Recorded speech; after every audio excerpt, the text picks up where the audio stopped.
대학생은 돈을 어떻게 벌까? 저는 3개월 정도 아르바이트를 했었는데 20살 되자마자 시작해서 3월 말에 관뒀었어요. 왜냐하면 방학 때는 스케줄 조율하기도 굉장히 편하고 좋았는데 개강을 하고 나니까 작년에 비대면 되면 혼용 수업을 했었어요. 그러다 보니까 스케줄 조율하기도 너무 힘들었고 사장님한테 매번 쪽지 시험이나 중간고사나 아니면 뭐 실시간 수업 생길 때마다 빠져야 되는 게 너무 불편하고 또 죄송하고 그러더라고요. 그래서 알바할 때 일도 힘들었지만 그래도 스케줄 조율하기가 너무 힘들어서 그것 때문에 알바를 안 하게 된 게 가장 큰 것 같아요. 저는 편의점 알바, 패스트푸드점 알바 이렇게 두 가지 알바 경험이 있습니다.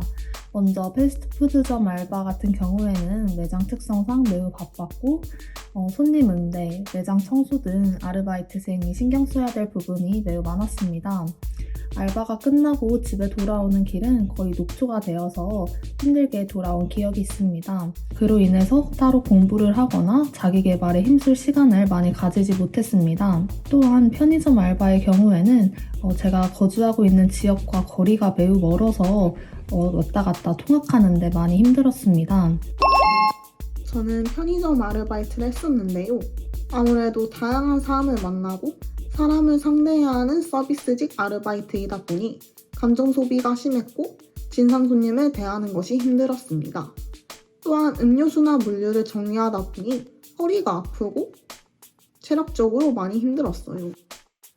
저는 집에서 조금 멀리 떨어져 있는 곳에서 카페 알바를 한 적이 있었는데 알바하는 장소와 집이 거리가 멀기도 하고 또 심지어는 학교와도 거리가 멀어서 진짜 힘들었어요. 또 제가 일하던 카페에서는 과일 주스도 함께 판매하면서 매일을 과일 까기 인형처럼 과일을 까다 보니까 손도 많이 다치고 진상 손님도 많이 만나면서 정신적으로나 체력적으로나 정말 힘이 들어서 매일 퇴근할 때면 영혼이 다 빠진 사람처럼 터덜터덜 집으로 돌아가곤 했죠. 그런데 시급은 최저시급으로 받았어요. 그런데 대학생이 아르바이트 말고도 돈을 벌 수 있는 방법이 있나요? 네, 교내외 실무적인 경험도 쌓고 돈도 벌 수 있는 국가근로장학금이 있습니다. 그렇다면 링크 팀원은 어떤 국가근로를 할까? 안녕하세요. 저는 한국외국어대학교 교육지원팀에서 국가근로장학생으로 일하고 있는 경기 2팀 링크의 김현준입니다.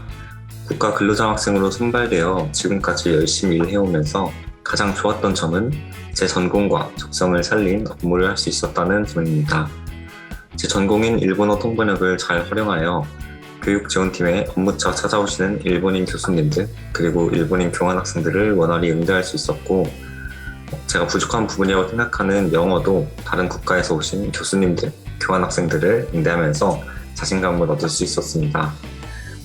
또한 항공승무원이라는 꿈을 갖고 있는 저로서는 많은 사람들을 만나고 이야기 나눠볼 수 있다는 점이 참 매력적이었습니다.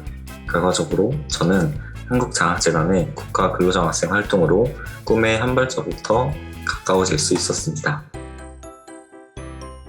대한민국 국적을 소지한 자 중 지원 대상 대학의 재학생 그리고 학자금 지원 8구간 이하 직전 학기 C 수준 이상이라면 모두 지원이 가능합니다. 국가장학금 신청을 하실 때 국가근로장학금도 같이 신청해 주시면 됩니다. 국가근로장학금은 교내 근로가 있고 교외 근로가 있습니다. 교내 근로는 대학 내 근로지에서 이제 행정 등의 업무 지원을 하고 교외 근로는 대학 외의 근로지에서 행정 업무를 지원하는 일을 합니다. 제일 중요한 시급 2022년 기준으로 교내 근로는 9,160원, 교외 근로는 11,150원입니다.